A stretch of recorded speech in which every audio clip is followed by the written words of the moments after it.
اس budget کے ذریعے حکومت سندھ نے شہری سندھ کے عوام کے ساتھ متعصبانہ پالیسی اختیار کرتے ہوئے صوبہ سندھ کو دہی سندھ اور شہری سندھ کی بنیاد پر تقسیم کر دیا ہے۔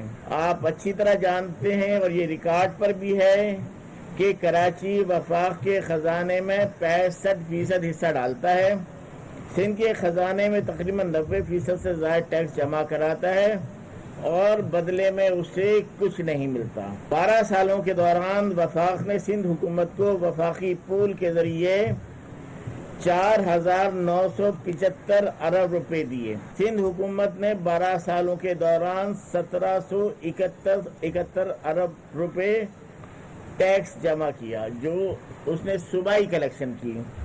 وفاق جو سندھ کو دیتا ہے وہ بھی کراچی کے عوام کا پیسہ ہے اور جو رقم 1771 ارب روپے سندھ نے جمع کیے اس کا بھی 95% کراچی کے عوام کا ہے۔ کراچی نے گزشتہ 12 سالوں کے دوران سندھ کے خزانے میں 6,481 ارب روپے جمع کیے۔ یہ سرکاری اسٹیٹکس ہیں، سرکاری اعداد و شمار ہیں اور حکومت سندھ کے کاغذات سے ہی نکالے گئے ہیں۔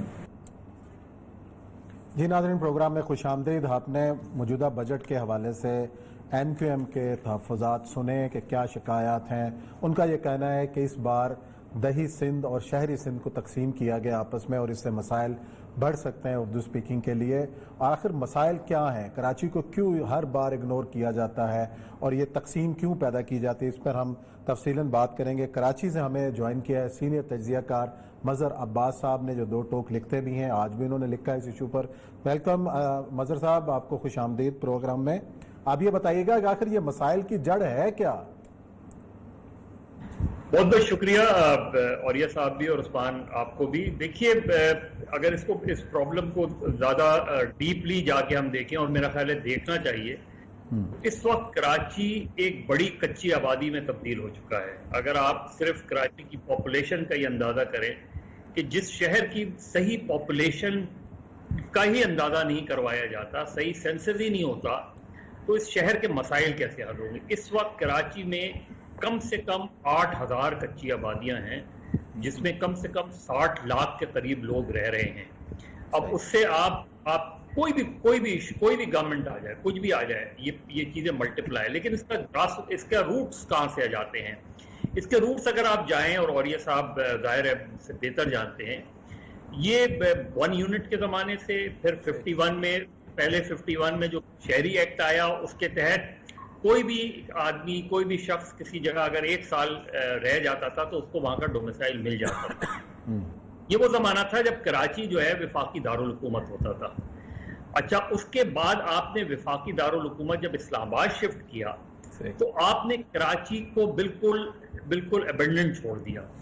کراچی میں جو بعد میں ایتھنک ایشوز بنے ہیں، یہ بہت بعد کے ایشوز ہیں، پہلے پیورلی کراچی کا ایشو تھا۔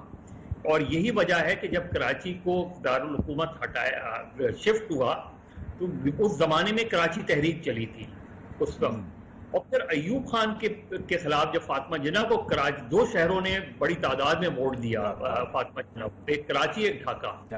اچھا، لوگوں کا خیال تھا کہ اگر کراچی کا دارالحکومت شفٹ ہو رہا ہے تو پھر ڈھاکہ ہونا چاہیے، کیونکہ ڈھاکہ، اوریہ صاحب جانتے ہیں، ڈھاکہ اس وقت بھی ایک پیرالل کیپٹل کے طور پہ ٹریٹ کیا جاتا تھا اور موسمی لحاظ سے وہاں بھی اجلاس ہوا کرتے تھے، لیکن ایک نیا شہر بسا دیا گیا، چلے بسا دیا۔ اس کے بعد کراچی میں جب لوگوں نے آنا شروع کیا تو وہ 1951 کا ایکٹ تو اپنی جگہ موجود تھا، تو کراچی میں جو بھی آتا رہا وہ وہاں کراچی کا ڈومیسائل بناتا رہا، لیکن کراچی پر وہ اسپینڈ نہیں کیا گیا جتنا کراچی لوگوں کو دیتا رہا۔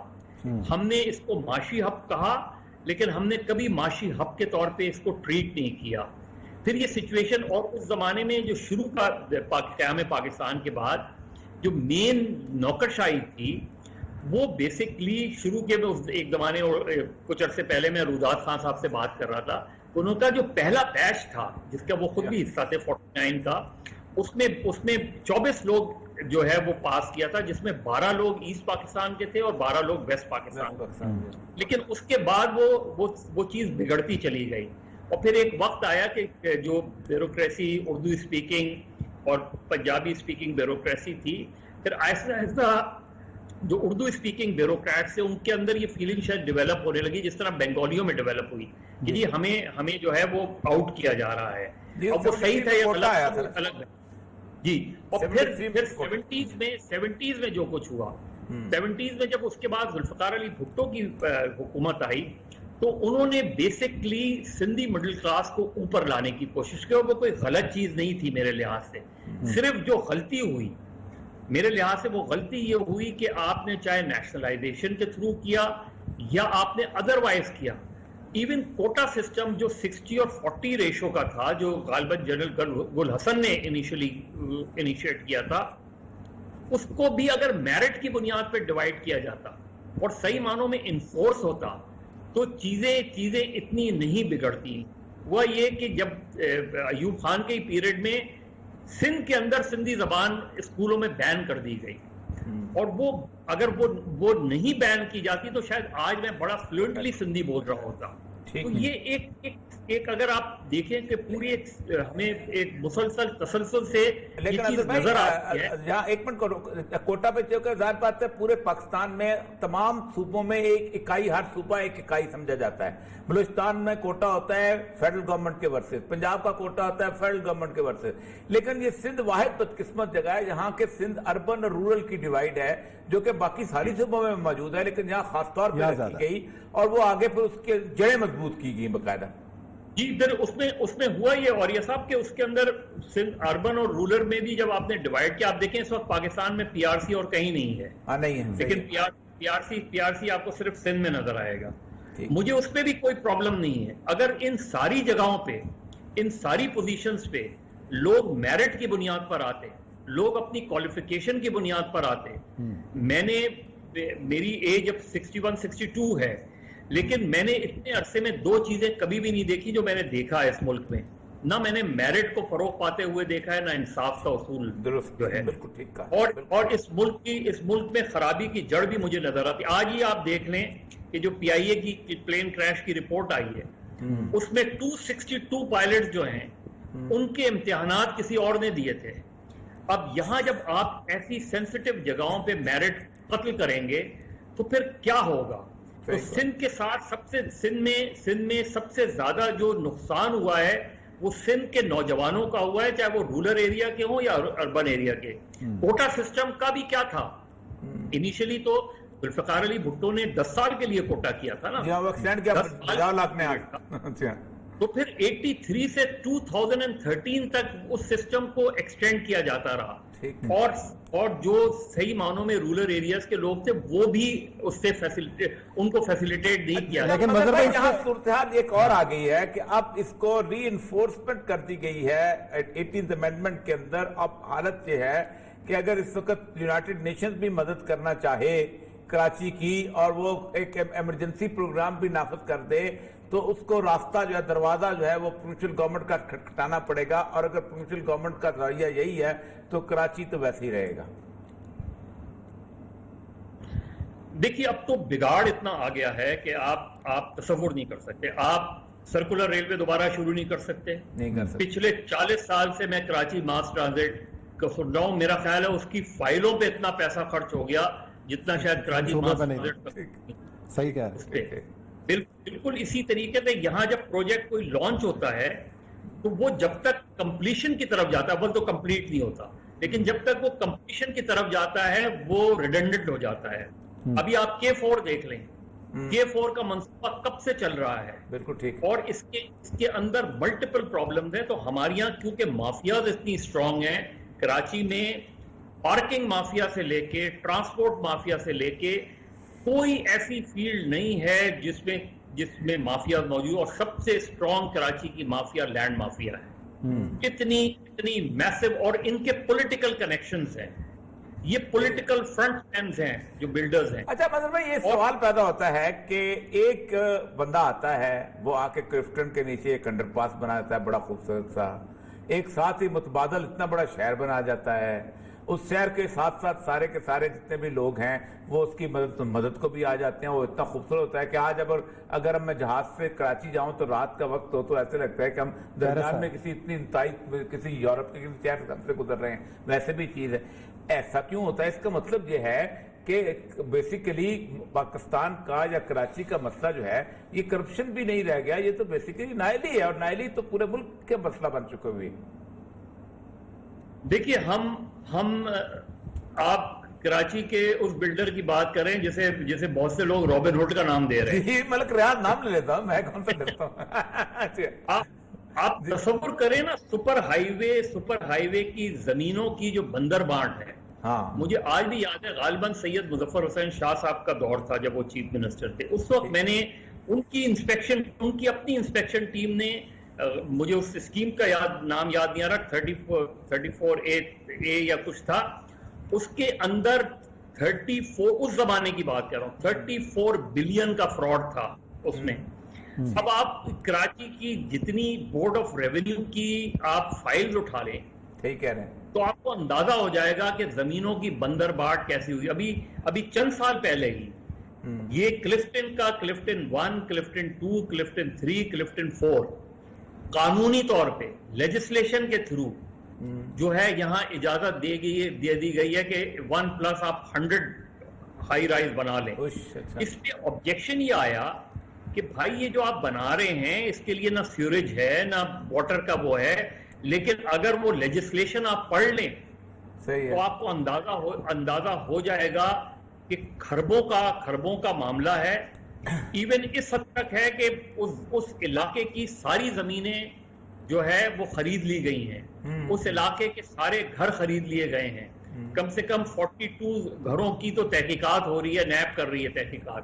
لیکن مسئلہ یہ ہے کہ نیب ہو، FIA ہو، آپ جہاں بھی ہاتھ ڈالتے ہیں وہاں آپ کو خود کرپشن نظر آتی ہے. بالکل. تو اس لیے کیسز ڈیلے ہو جائے.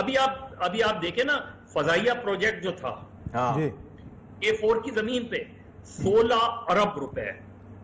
اور پہلے کیا ہوا اس میں دلچسپ چیز کیا ہے کہ پہلے جو نیب نے ان سے ارینجمنٹ کیا، ایگریمنٹ ہوا کہ وہ پیمنٹ کر دیں گے. پھر یہ ہوا کورٹ نے آرڈر کیا کہ نہیں ریفرنس فائل کریں. جب ریفرنس فائل کرنے کی تیاری ہونے لگی تو پھر دوبارہ یہ کہا گیا کہ نہیں اچھا ٹھیک ہے، اگر ارینجمنٹ ہو سکتا ہے تو ارینجمنٹ کر لیں. اس لیے کہ 6 سے 7 ہائی ایئر فورس کے آفیشلز اس میں نیمڈ ہونے جا رہے تھے نیب کے. اس میں جی اتنے افسر نہیں، اس سے 10 گنا زیادہ تو پلاٹ ہیں افسروں سے زیادہ. جی ہاں، آپ تصور کریں نا کہ جہاں آپ اس طرح کے نام استعمال کر رہے ہوں، اس طرح کے لوگ اس میں ہوں، کمرشلائزیشن اس لیول کی ہو رہی ہو، لیکن جو شہر یہ سب کچھ دے رہا ہے آپ کو، صحیح کہہ رہے ہیں، جو شہر سب کچھ 60% 70% ریونیو دیتا ہے، جو اپنی زمین دے رہا ہے آپ کو، اس شہر پہ خرچ کتنا ہو رہا ہے؟ اس شہر کی ایک زمین کو کچی آبادی بنایا جا رہا ہے. اس شہر میں لسانی فسادات کروائے گئے، اس شہر میں فرقہ وارانہ فسادات کروائے گئے، اس شہر میں ہزاروں لوگ ایکسٹرا جوڈیشلی مار دیے گئے. اور کسی کی تحقیقات، اگر تحقیقاتی رپورٹس آپ اٹھا کے دیکھ لیں تو ان دا لائن آف ڈیوٹی کے علاوہ کچھ نہیں لکھا ہو. اچھا مظہر بھائی حل بتائیں، آپ اتنے مسائل دنیا میں حل ایک دنیا سے سوچا ہوا ہے. میں اگر کبھی ساؤتھ افریقہ جائیں تو انہوں نے ایک کی بجائے 4 کیپٹل رکھے ہوئے ہیں. پریٹوریا بھی ہے، جانسبرگ بھی ہے، کیپ ٹاؤن بھی ہے. کیا ایسا نہیں ہو سکتا کہ ہم کچھ بڑے شہر جتنے بھی ہیں 3 یا 4 ان کو ہم کیپٹل ایریا ڈکلیئر کریں، کچھ کریں؟ ورنہ اتنی بڑی آبادی ہے، اس آبادی کو رحم و کرم پہ تو نہیں چھوڑا جا سکتا چند سیاستدانوں کے. اور یہ صاحب بہت آسان سا حل ہے. جی اس کو آپ میٹروپولیٹن کارپوریشن کا درجہ دیں. سبحان اللہ، بالکل ٹھیک کہہ رہے ہیں. اور ٹوٹل کراچی دیکھیں، ٹوٹل کراچی انڈر 1 امبریلا ہونا چاہیے. ٹھیک کہہ رہے ہیں. یہ نہیں ہو سکتا کہ صدر کی اگر سڑک کھدی ہوئی ہے تو جھگڑا اس بات پہ ہے کہ یہ کینٹونمنٹ کا ایریا ہے یا یہ KMC کا ایریا. بالکل ایسا. آپ کراچی ایئرپورٹ سے آپ شارع فیصل پر آئیں تو ایک سڑک جو ہے وہ KMC کے انڈر آتی ہے، دوسری سڑک کینٹونمنٹ کے انڈر آتی ہے.